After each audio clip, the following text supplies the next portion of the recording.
Nah itu loh, makanya ketika Islam ini gerak terus lama-lama ketemu bangsa Nusantara. Nah bangsa Nusantara ketika sampai ke sini orang Islam dari Arab sana, ini ketemu bangsa yang sedang hebat-hebatnya, ketemu bangsa yang lagi kuatnya, punya negara besar namanya Singasari,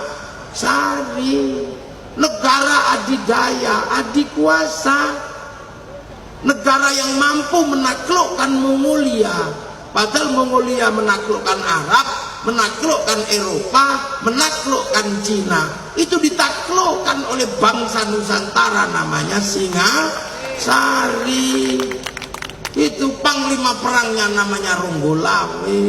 Anak siapa? Anak Arya Wiraraja, orang Madura, yang mengatur strategi perang melawan Mongolia.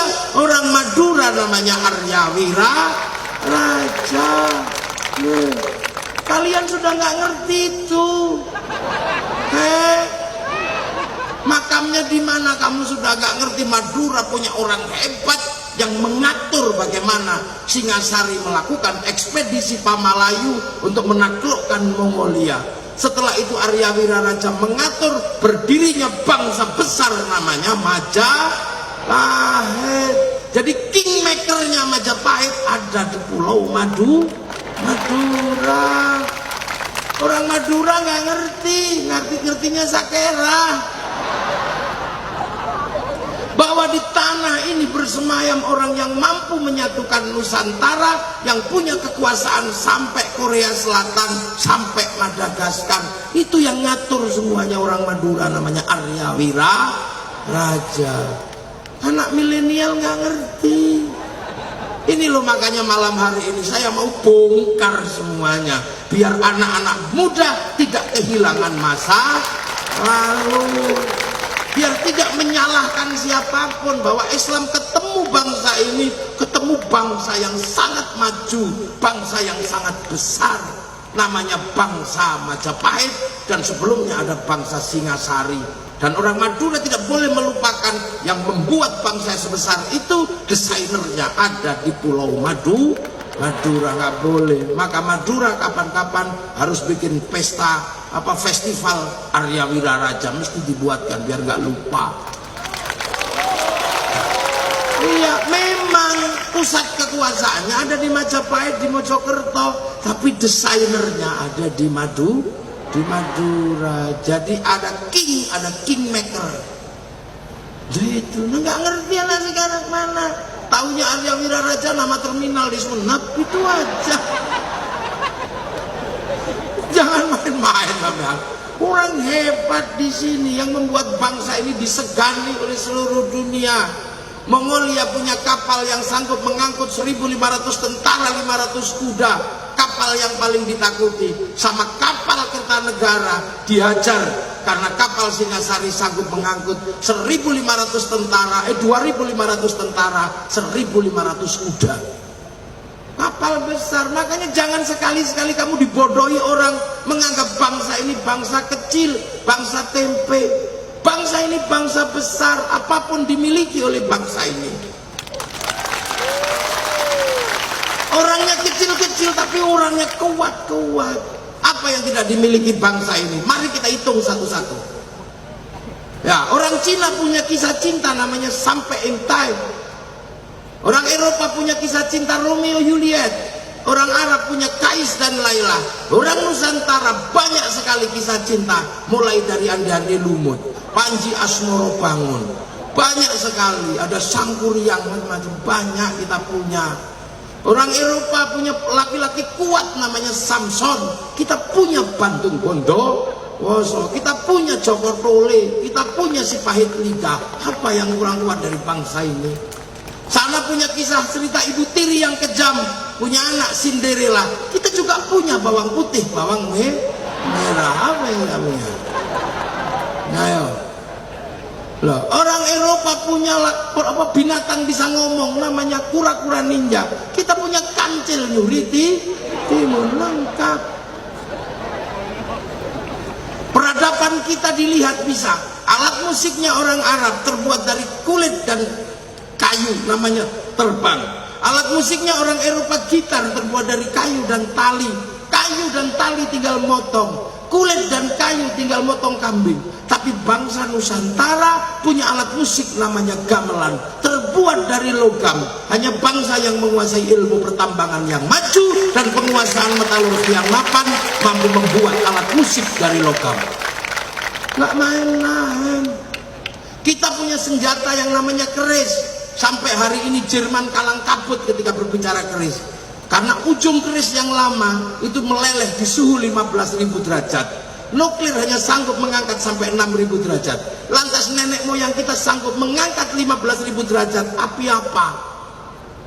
Saya sudah nggak ngerti, saya juga nggak bisa jawab. Saya akhirnya jawab itu dulu logamnya dibawa jin ke neraka, bawa naik lagi. Dan peradaban keris hari ini oleh UNESCO diakui empu terbesar di dunia ada di Pulau Madura. Artinya pulau ini pasti menyimpan sejarah masa lalu yang sangat luar biasa. Makanya jangan lupakan sejarah lalu Madura. Loh, ini fakta yang ada di lapangan. Tanya UNESCO.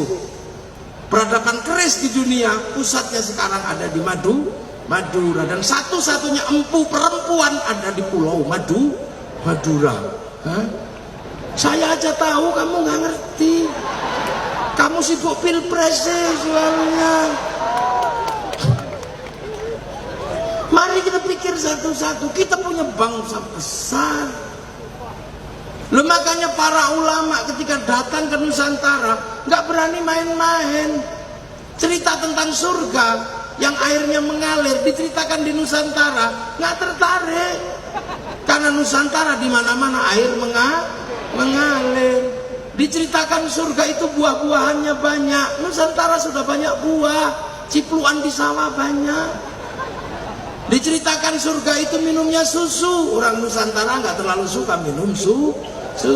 Diceritakan surga banyak madu. Di Nusantara di mana-mana madu. Minumnya arak. Kalau mau bikin pohon kelapa banyak, namanya tua.